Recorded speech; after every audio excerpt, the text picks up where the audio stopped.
Graça e paz, bom dia. Eu sou a Irani Assis. Meu nome é Abraão. Nós estamos aqui na matéria de Teologia Pastoral, falando sobre o tema de aconselhamento pastoral, e vamos conversar com a pastora e professora Blanches de Paula.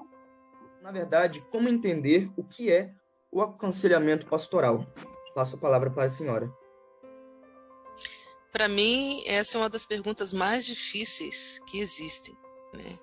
Primeiramente, eu quero agradecer também o convite de vocês, né, para esse momento de entrevista e cumprimentar toda a turma aí do primeiro ano matutino.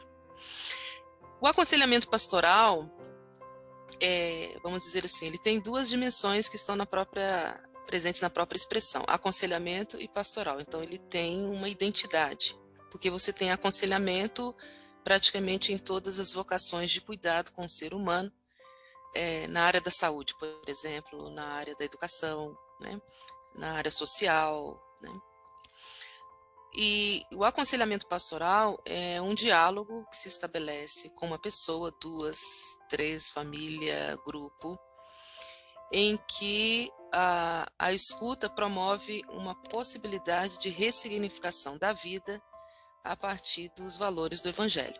Então, em linhas gerais, o conceito de aconselhamento pastoral, ele vincula o cotidiano da vida, que não necessariamente são só problemas, crises. Você pode aconselhar alguém com uma transição de vida, né? Um adolescente que está em crise com a sua vocação, um casal que vai se casar, uma pessoa que vai entrar na terceira idade. Enfim, você também pode ter dimensões de transição, não só vinculadas a uma situação, problema. E todo aconselhamento pastoral nesse diálogo, ele deve promover esperança. Então, se é um diálogo que possibilita ressignificar a vida a partir desse cotidiano, a partir dos valores do Evangelho, mas sempre trazendo também um espaço de esperança. Muito bom. Pensando então nessa dimensão, né, de promover a esperança, qual que é o objetivo real do aconselhamento e as metas que a gente deve cumprir com ele? Eu ficaria talvez na questão dos objetivos, né? Porque assim, geralmente, né, quando você fala de meta, é uma meta a alcançar que nem sempre no aconselhamento pastoral a gente vislumbra com tanta explicitação. Porque as pessoas também vão lidar com frustrações, inclusive metas que elas não conseguiram alcançar, né? Então, assim, se eu vou falar num foco, num objetivo, aonde eu quero chegar com o aconselhamento, primeiramente é promover essa relação entre fé e vida, essa presença de Deus na vida das pessoas, em qualquer circunstância, em qualquer embate, em qualquer crise, situação, problema, transição, escolha. É quando a gente lembra, né, esse vínculo, que é essa promoção de fé e vida, que Deus nos chama sempre para um diálogo.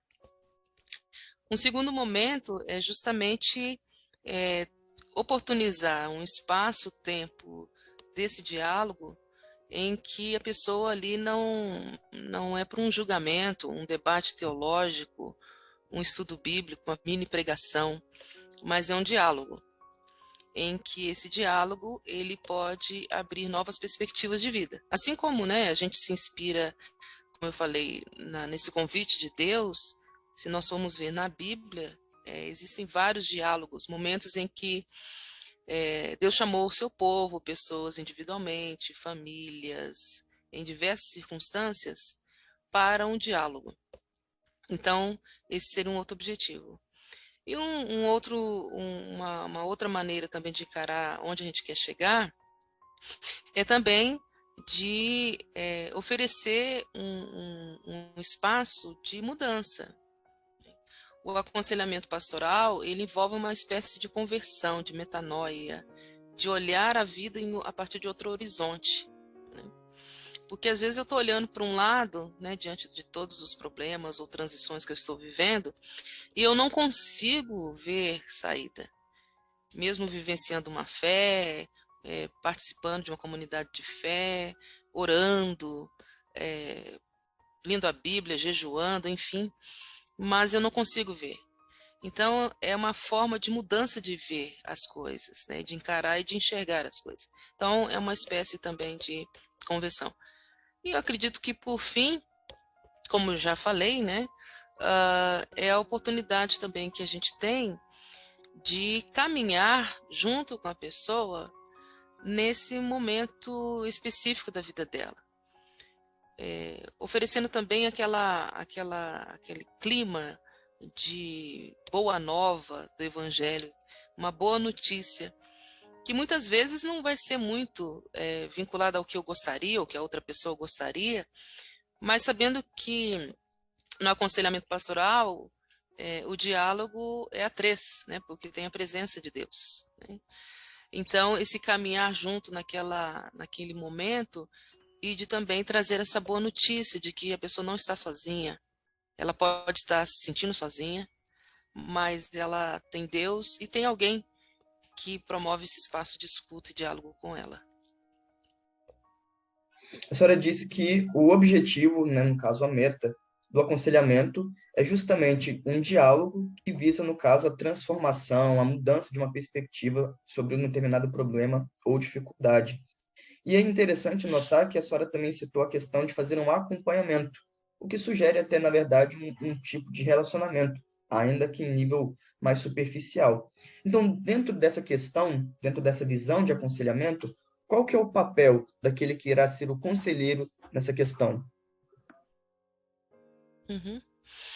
É uma boa pergunta também, né? Aliás, as perguntas de vocês são boas, né? Se a gente for pensar no perfil de um aconselhador e aconselhadora, a gente se inspira, como eu falei, no diálogo que Deus promove em toda a tradição bíblica que a gente conhece. Eu gosto muito de olhar o perfil do aconselhador e da aconselhadora quando a gente observa, por exemplo, o diálogo de Jesus com as pessoas. Então, o primeiro aspecto desse perfil, né, esse papel, é alguém que saiba escutar. Isso é o meu papel, né, meu perfil.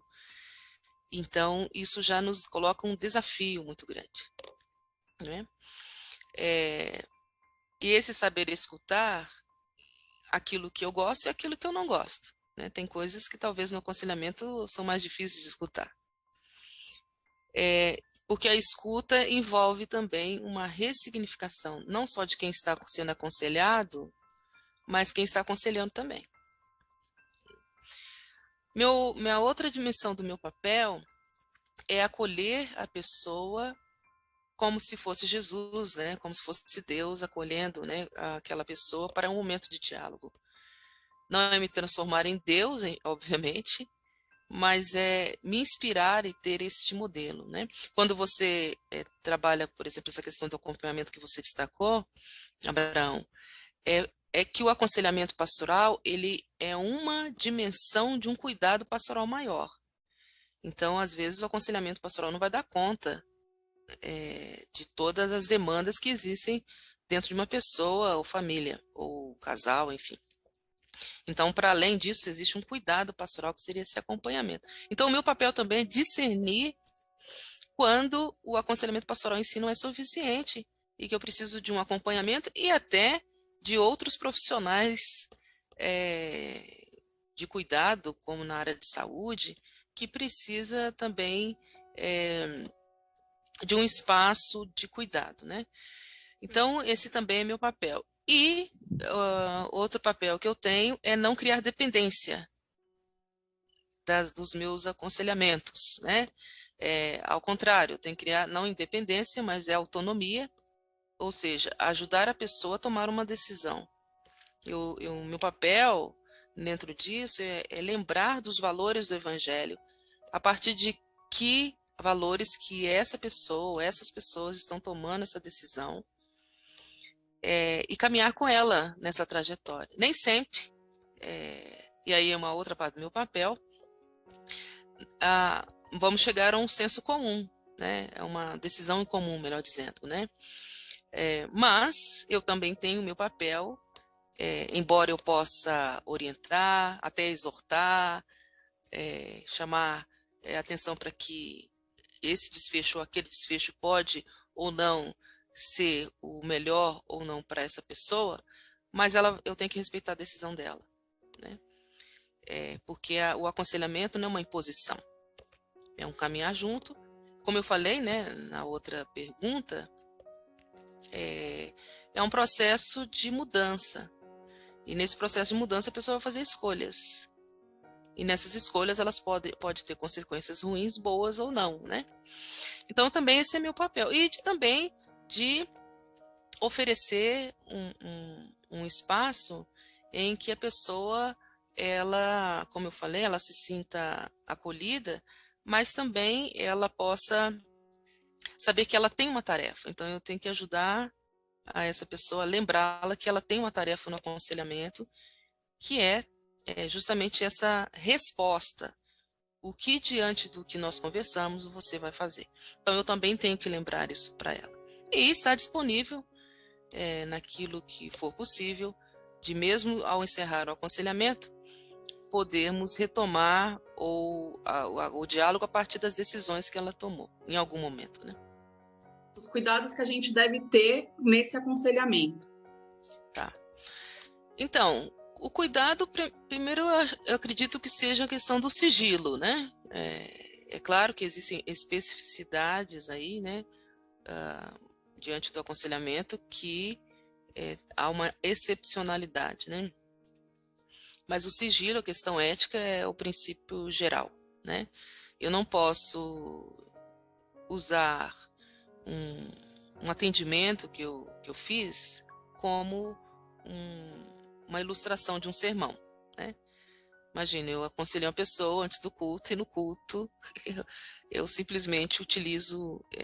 Então, a questão ética é um princípio importante. O espaço, né? Aí é sempre uma discussão que as pessoas trazem, né? Um tema... Porque, assim, você tem uma proposta formal de aconselhamento num gabinete pastoral, chamado gabinete, entre aspas, pastoral, ou na sala de atendimento do pastor ou da pastora, quando é feito por um pastor ou pastora, porque o aconselhamento pastoral não é só realizado por pastor ou pastora. Então, tem todo um cuidado, né, de você ter um espaço, ao mesmo tempo, de confidencialidade, mas, ao mesmo tempo, em que o aconselhador e a aconselhadora também se sinta tranquilo ou tranquila. Há várias histórias de pessoas, né, que às vezes no atendimento acabam vivenciando situações extremamente desafiadoras, né, constrangedoras, mas isso não faz uma regra, né? Então, o espaço, ele tem que ter essa tranquilidade. Eu sempre falo que se você vai atender na igreja, nunca esteja sozinho no espaço da igreja, né, ou sozinha. Pelo menos que tenha mais uma ou duas pessoas, não necessariamente lá, né, mas na comunidade de fé. Em alguns casos é melhor você atender não necessariamente na sala do pastor ou da pastora, porque tem igreja que nem tem sala do pastor e da pastora também, né? Por exemplo, você pode atender no espaço ali do templo, no cantinho, ou se tem, né, um salão, não sei. Então, mas desde que tenha esse espaço de confidencialidade. Assim, esse é um atendimento formal, só que hoje o aconselhamento ele acontece em várias instâncias, né? Você tem aconselhamento que as pessoas fazem numa padaria, na casa da pessoa, ao ar livre, né? Sempre tendo esse cuidado, né, de não ir pelas excepcionalidades, situações constrangedoras em aconselhamento, mas trazer esse espaço de tranquilidade, de confiança. Então, essa é outra questão. Se você vai atender, por exemplo, na igreja, é bom sempre você ter, pelo menos, aí uma questão muito prática, pelo menos uma água, um lenço, né, com você, caso a pessoa precise, né? Esse é um acolhimento também importante no espaço formal. Agora, os espaços informais vai depender de onde você está, mas também tendo essa dimensão e saber, assim, que aquilo que está sendo colocado ali, a gente tem que ter esse respeito, né? E cuidado com a pessoa. E também a questão da agenda. Por exemplo, se você vai atender uma pessoa, vamos imaginar que um pastor ou pastora seja aquele ou aquela que faz uma mistura, né? Terças-feiras eu vou atender na igreja. E você coloca uma agenda apertada, né? 2 é o Abraão, 3 é a Irani, 4 é o Alexandre, 5, estou chutando aqui, né? Então, cuidado, né? Porque se você não der o respiro entre os seus atendimentos e não souber conduzir o atendimento, você pode extrapolar o tempo que está a outra pessoa agendada.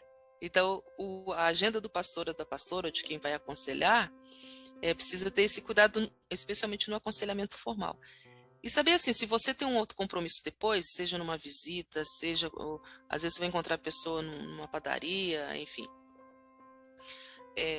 Se você tem um compromisso, é importante você avisar a pessoa, olha, nós vamos conversar aqui, a gente vai começar a nossa conversa, mas eu só quero que você saiba que eu tenho até esse momento. Aí às vezes a gente fica assim, mas será que eu devo falar? Não, é como se fala.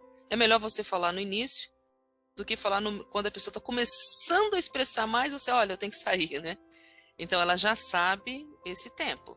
Mesma coisa lá numa dimensão mais formal, né? Olha, você sabe que hoje temos aqui alguns atendimentos, nós teremos em torno de um tempo, e se não der, tivermos condição, enfim. Então, assim, não que a gente vai restringir o aconselhamento em determinado horário, né, rígido, não. É só se você tem também um atendimento. E também, assim, é importante você saber equalizar, né, essa questão do tempo, porque dependendo da situação, uma pessoa é capaz de ficar uma tarde inteira conversando com a gente, né? E aí você vai ter que saber equilibrar isso, né? Porque às vezes a pessoa pode ela se acostumar que todo atendimento que você vai dar para ela vai ter o mesmo tempo, e não é uma verdade, né? Então isso também é uma questão bastante delicada. O discurso da senhora me chamou a atenção para uma questão que muitas das vezes a gente não leva em consideração. Muita da comunidade de fé pensa que o pastor é uma fonte inesgotável de capacidade, de inteligência, espiritualidade, mas dentro dessa questão de aconselhamento, pela divisão, eu me pergunto até que ponto o pastor ou a pastora não se esgota emocionalmente e sentimentalmente após uma tarde de aconselhamento, onde ele retém muito daquilo que foi apresentado e às vezes não tem com quem dialogar, não tem quem o ajude. Como conciliar esse desgaste emocional que é gerado? Muito bem. Você lembrou, né, uma palavra importante, antes até da sua pergunta. Como eu falei antes, o aconselhamento é a 3, no mínimo. Sempre falo isso em sala de aula. Tem Deus ali. E uma das dimensões, Abraão, é essa dimensão da minha oração. Eu tenho que me preparar. Além dos conhecimentos, enfim, eu não posso nunca deixar de orar antes de um aconselhamento. De uma tarde, seja um aconselhamento em si. Então, eu tenho que me preparar também na espiritualidade, claro, durante toda a minha vida, mas especificamente naquele momento, né? Outra questão que eu sempre coloco, né, é que se você vai abrir a Bíblia na hora, né, separe os seus textos bíblicos relacionados a determinadas situações na vida. Às vezes a pessoa quer lembrar de um texto bíblico, aconselhadora, e dá pane. Então, assim, isso pode acontecer, né? Então, deixa ali uma anotação, uma agenda, alguma coisa que você lembre. Essas coisas podem ser muito simples, mas na hora de um aconselhamento faz uma diferença, né? Porque isso vai trazer um entorno, um alicerce para você, né? Então, assim, primeira coisa, a pergunta, né? Eu vou até ilustrar com uma situação que eu vivi quando eu fiz, há muito tempo atrás, eu fiz uma pergunta num curso que eu estava dando de aconselhamento, e boa parte das estudantes eram pastores e pastoras já. E eu perguntei, quantas pessoas você atende num dia? Aí alguém falou, 20. Eu falei, como você atende 20? Eu falei, não tem como você atender 20 pessoas em seguida. a não ser que você faça um atendimento que você nem consiga conversar, ou faça só uma oração e vai despedir a pessoa, né? Então, assim, a gente tem que saber equalizar a nossa agenda com a nossa situação de vida, às vezes naquele momento, naquele dia, naquela semana, e saber assim, eu não sou super-homem, super-mulher. Eu não vou abraçar o mundo, só Jesus que abraçou o mundo, né? Deus me chamou para ser um canal de diálogo, alguém que promova esse diálogo. Então, eu tenho que saber dos meus limites, isso é saúde, né? E, é claro, aliado às minhas potencialidades. E nisso, eu não posso fazer uma agenda, né? Nunca façam isso, de 20 pessoas num dia, a não ser que você faça em grupo, aí tudo bem. Você pode fazer um atendimento em grupo, né? Mas um seguido do outro, imagina, no mínimo você vai ter 20 horas, então sobrou 4, né? Sobraram 4. Então, essa é a questão de saber o meu limite, o que Deus está me chamando para realizar com aquelas pessoas naquele dia. Se eu precisar de um atendimento em aconselhamento, procurar alguém, preciso ter referências de pessoas na minha vida que possam me ajudar também, porque vai ter temas em aconselhamento que podem mexer comigo, né? E eu posso travar. Então, além da oração, uma pessoa de referência, um amigo, um pastor, pastora, e às vezes um psicólogo ou psicóloga, né? Tem hora que a gente vai precisar cuidar da gente também nessa área, né? Então, isso é também uma outra dimensão. Se alguma situação está difícil, eu preciso pedir ajuda. E a outra questão também é que aparecerão temas no aconselhamento que eu não conheço tanto, né? Por exemplo, a pessoa ela diz, né, que ela está com muito medo, isso não acaba, ela já orou, você já orou também, já foi feito campanha, jejum, e ela continua com medo. O que está detectando? Eu tenho que discernir. Ela precisa de, talvez, um outro profissional de saúde. E eu preciso me apreender se isso for um pânico. O que é isso? O que é um transtorno de pânico? O que acontece com uma pessoa numa situação dessa? Então, eu estou dando um exemplo disso, né? Ou uma depressão, enfim, porque nós não sabemos tudo, e não é para saber tudo, né? A gente precisa também criar uma rede de apoio para a gente, né? De pessoas de referência, que possam nos ajudar não só na nossa situação pessoal, mas também no atendimento. Olha, estou numa situação aqui que eu preciso de uma orientação específica, técnica, vamos dizer, em relação a isso. E, obviamente, né, eu acho que o principal é sabermos lidar com a nossa tendência à onipotência. Pastor e pastora tem essa tendência, assim, como profissional de saúde, de que tem que fazer tudo na mesma hora, cuidar de todo mundo e etc., né? A gente precisa saber lidar com isso, né? Isso não é pecado, ao contrário, a gente não... saber que a gente tem limites não reduz a nossa potencialidade. E eu tenho uma expressão muito interessante na Bíblia, né? Em Filipenses, todo mundo conhece, né? Que Jesus se esvaziou, né? A gente precisa se esvaziar também, até para que Deus consiga preencher a gente de novo, né? A gente ir para esvaziar de novo, encher de novo e assim por diante. É cíclico, né? Se a gente está cheio, eu sei tudo, etc., então não precisa de nada, né? Então eu preciso também aprender que eu, embora Deus me chamou para ser pastor ou pastora, por exemplo, eu preciso cuidar de mim também, para cuidar do outro e da outra, né? Inclusive em Atos 20 e 28 está lá isso. Cuide de você e do rebanho. Isso não é egoísmo, né? Ao contrário, o cuidado eu preciso preciso ajuda. Eu não dou conta disso, sozinho ou sozinha. Então, isso é uma dimensão bastante significativa. Quais foram os desafios que apareceram para o aconselhamento durante esse período de pandemia? Irani, essa pergunta é bastante desafiadora, muitos desafios, né? O mais explícito é uma sociedade que foi ficando cada vez mais enlutada. na verdade, até hoje, tem muitas pessoas que não se dão conta que elas estão enlutadas, né?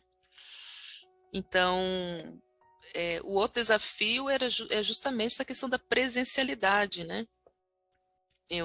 A gente teve que ficar falando, como a gente está conversando aqui, por um meio de comunicação que já era utilizado, mas pouco, né?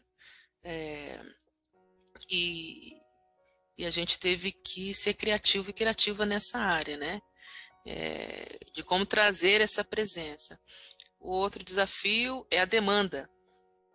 Muitas pessoas procurando ajuda e se sentindo extremamente impotentes diante da realidade. Não só a questão do luto por morte de pessoas, mas também a ausência, né? Teve muitos profissionais de saúde que ficaram fora de casa para não contaminar a família. A questão econômica, muitas pessoas ficaram desempregadas. A situação familiar, né? Tanto nesse quesito como na situação de relacionamentos, especialmente com casais.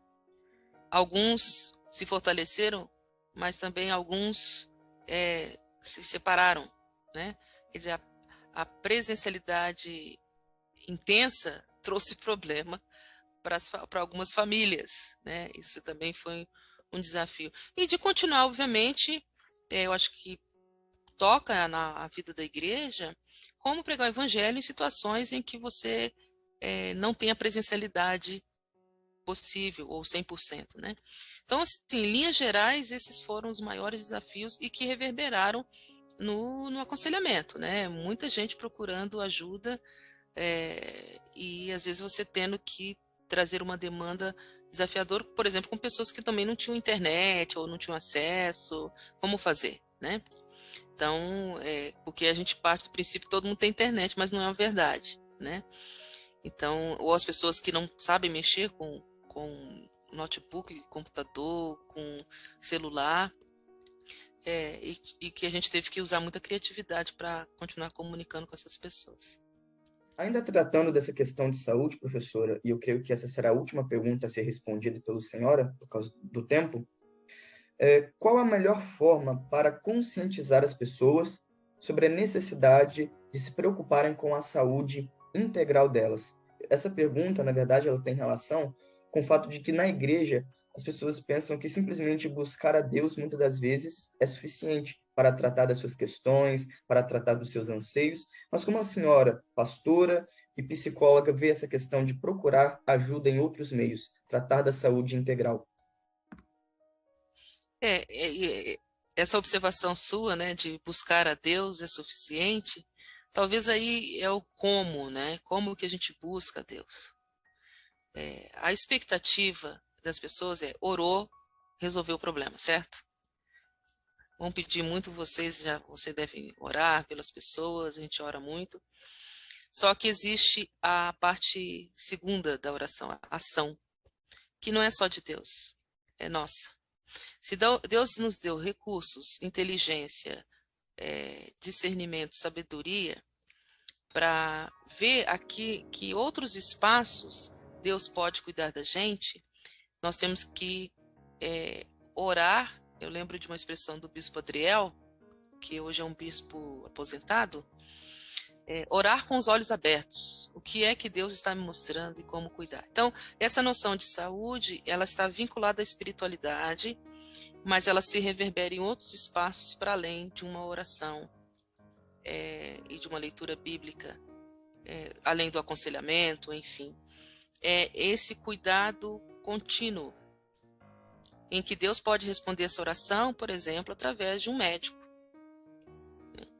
Deus pode responder essa oração através de um psicólogo, de um pastor ou pastora, de um amigo ou amiga, de você organizar sua vida financeira, né? De saber discernir que precisa de um diálogo dentro da família para equalizar algumas crises. Então, isso é saúde. Então, esse discernimento. E também saber, como eu já falei anteriormente, que nós temos uma palavrinha muito desafiadora que merece aí um outro diálogo, algo chamado finitude. e que a gente vai esbarrar em limites que a gente não consegue mais. Então, assim como Deus nos chama para o diálogo, e Ele coloca pessoas na nossa vida, deixar-se ser cuidado ou cuidada. Isso não é fracasso, né? Isso não é falta de fé. Ao contrário, Deus pode responder a oração da pessoa por meio de outra pessoa, né? Então, eu vejo que esse é um desafio dessa saúde integral, que é física, emocional, espiritual, né? Saber equalizar. Então, esse também é o nosso foco. Vocês falaram de objetivo, né? Antes, é o nosso objetivo também, de alcançar. Então, sempre estar atento e atenta a essas dimensões da nossa vida, que envolve também todas as relações, seja com Deus, com a gente, e com o outro e com a outra.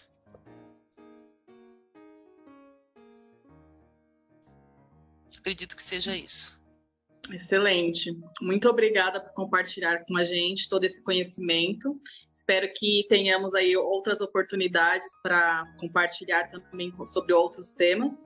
E fica aberto o convite também para quem quiser participar do seu grupo de pesquisa, né? Que é bem interessante e trata de muitos temas que a gente conversou aqui, como o luto e a finitude também.